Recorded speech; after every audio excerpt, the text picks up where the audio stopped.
What's up, everybody? Mount Vernon Kid here, coming to you again with the Opinion Spot. Hope everybody's well on their end. This is now day 5 of Opinion Spot week. Still going strong. I give you now another versus fight. Just a couple more to Section 2 is finally over, and then move right into Section 3. This fight pits another Marvel and DC character together. The likes of John Henry Irons, Steel, versus Jim Rhodes, War Machine. This is one of my creations. I thought it was interesting to put these two characters together. Both of them symbolize something.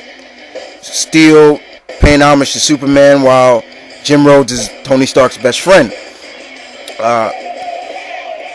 So let's we're gonna start off with John Henry Irons, Steel. For all who don't know, Steel first appeared in Superman Adventures of Superman 500. Of course, he also made, he was a big part of the return of the Death of Superman. He felt that that it was his job to basically protect while Superman was gone, things like that. Metropolis. Superman did save him once before. So in his work, he basically created a bulletproof armored suit, basically exoskeleton, and it kind of mimicked Superman's powers. Basically, it gives him super strength, but of course he has his giant hammer, which is kind of homage to the folk hero John Henry. Steel basically is one of those characters you have to have a lot of respect for. Here's the guy that he is kind of the Iron Man of the DC universe in a way. He's the Tony Stark of the DC universe. He has no superpowers. It comes mainly from his brilliance, his technology, and he's gone toe-to-toe with some of the great villains of the DC universe and have lived to tell a tale. He was mortally wounded one time by Doomsday, if I'm mistaken, but he was brought back. His niece now even is calling herself Steel, which is kind of cool. But also during the 52 comic series, Steel had changed a lot. He had literally became steel. His skin was like steel-like. Thanks to, if I'm not mistaken, thanks to Lex Luthor. But he would work hard. He still continued to do his job. And that was one thing I've always liked about Steel. He never gave up. You can call him a knockoff of Superman, what you want, but you got to give him credit where credit is due.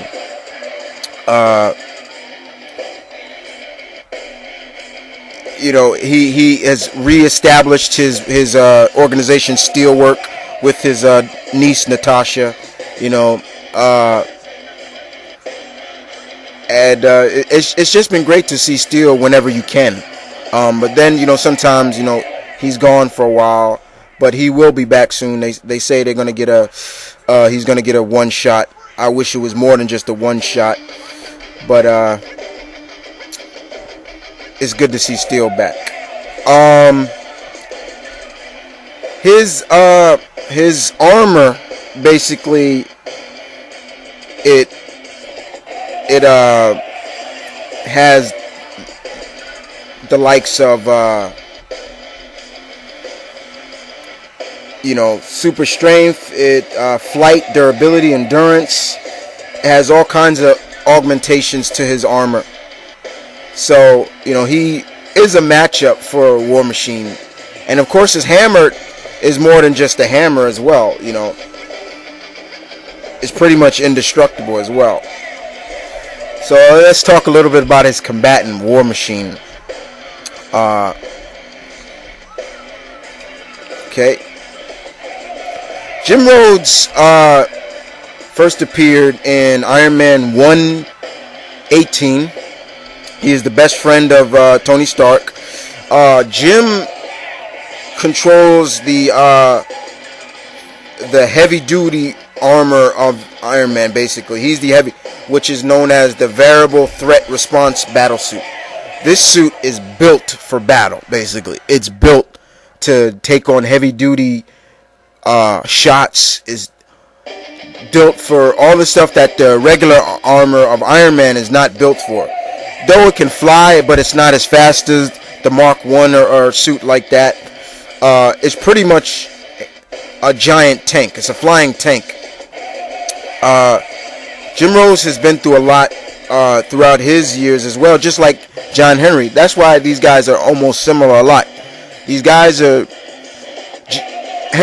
John Henry Irons may not be the close personal friend of Superman, but he is a friend nonetheless, while Jim Rhodes is the best friend of Tony Stark. And I wouldn't call Jim the sidekick of Iron Man. That's disrespectful in my opinion. Jim has been Iron Man in the past. He used to be Iron Man while Tony was covering from his alcoholism. But then later on they changed a little bit of Rhodey's origin and said that he got into a bad accident. He was nearly, I say about 25% or 50% of his body was destroyed in an explosion. His arms, his leg, some of his face. I think half of his body, where he literally became half machine. So literally he was War Machine. So there were times where we would see War Machine and it was always like, why is Jim not outside of his armor? And then we started to see why once he took off the helmet one time. And when I saw that, I was like, oh man, when did this happen? And then we saw that happen. The War Machine armor is basically possesses the Gatling blasters, of course, the shoulder mount, including that Gatling gun, the beam weapons, the rocket launchers.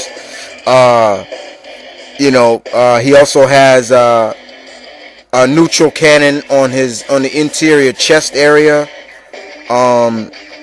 So he's built for battle. This armor is built, locked and loaded. Let's just put it like that.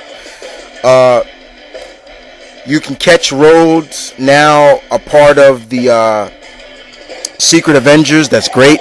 I think it's great to see Rhodey a part of that.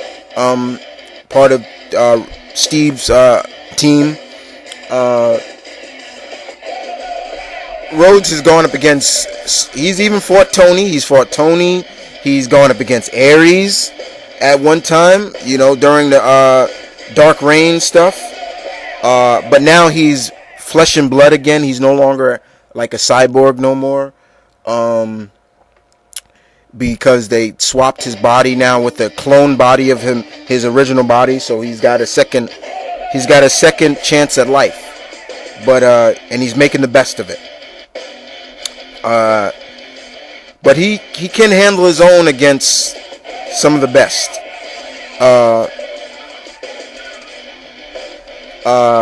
So you can't just say, oh, because he's got that suit, he's nothing. But also you got to also put in the fact that Rhodes is another key factor. Rhodes is military trained. He's a soldier, so he's military trained. He's got great strategic skills, tactical skills, you name it.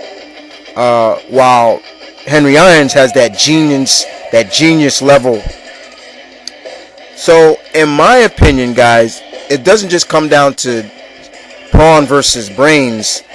It also comes down to whose armor is better, whose armor is more equipped. Because more importantly, Rhodes' armor was created by Tony. So whose armor is more technically sound? Is it John Henry Irons' armor or Rhodes' armor? Who can take more? Who's got the durability to just withstand anything? I think this fight would go the distance until somebody's armor just completely just cracks under the complete pressure.